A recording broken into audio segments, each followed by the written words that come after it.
Assalamualaikum warahmatullahi wabarakatuh. Selamat berjumpa kembali di Electric Channel.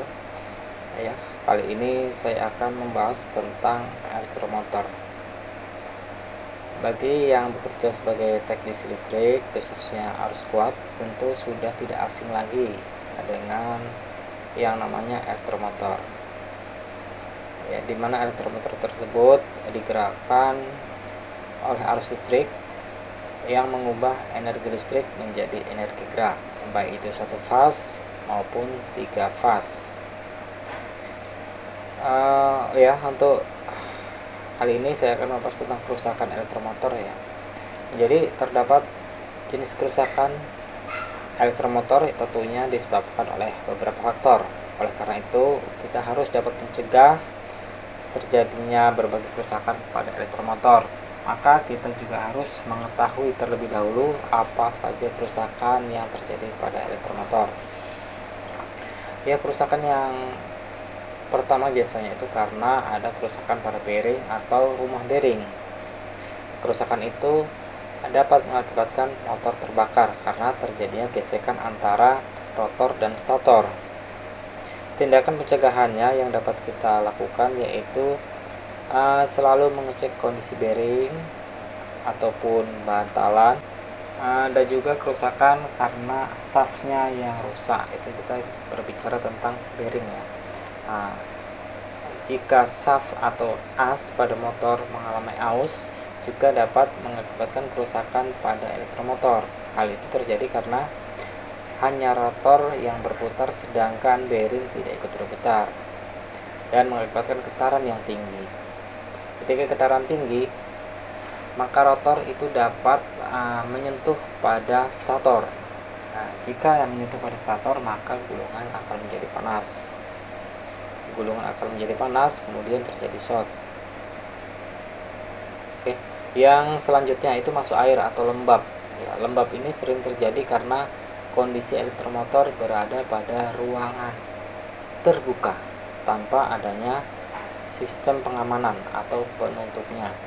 Jadi alangkah baiknya kita cegah dengan cara melakukan pengamanan pada elektromotor dengan cara memasang tutup pada elektromotor ya, khususnya menyeluruhnya pada elektromotor, atau kita hindari dari percikan-percikan air yang mengena pada elektromotor. Nanti jika air sampai masuk, maka akan mengakibatkan karat ataupun masuknya air pada gulungan. Dan ketika kita menghidupkan elektromotor, maka secara lambat laun akan terjadi short ya. Ketika short, maka gulungan akan terbakar. Cara pencegahan yang tadi itu adalah cara yang sangat dibutuhkan untuk pencegahan terjadinya kerusakan pada elektromotor. Kemudian ada juga salah satu penyebab yang menjadikan motor terbakar karena koneksi ya. Salah koneksi bisa terjadi seperti itu.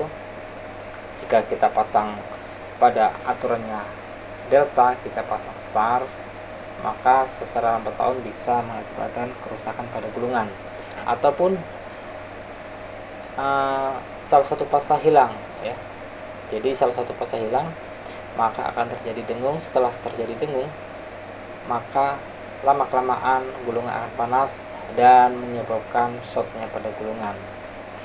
Langkah yang dapat kita lakukan yaitu mengecek pasa-pasa yang masuk pada elektromotor sebelum melakukan koneksi pada elektromotor.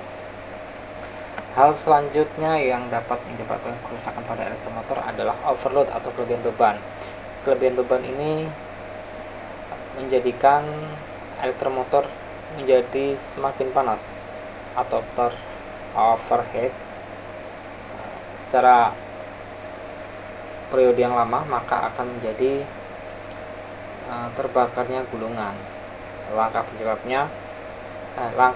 pencegahannya yang saya maksud adalah kita harus memasang overload atau overcurrent. Tentunya perlu dengan melakukan setting yang sesuai dengan kapasitas elektromotor. Jadi langkah-langkah seperti itu yang akan atau yang harus kita lakukan pada perawatan elektromotor ataupun pada motor-motor penggerak, baik yang kecil maupun yang besar. Jika sudah mengalami kerusakan pada elektromotor, itu akibatnya akan fatal ya. Gulungan yang kita bongkar lagi, kita gulung ulang lagi, dan itu membutuhkan waktu yang lama untuk melakukan pengerjaan gulung elektromotor ataupun rewinding, dan juga biaya-biaya akan banyak timbul jika kita lalai dalam pencegahan dan maintenance pada elektromotor.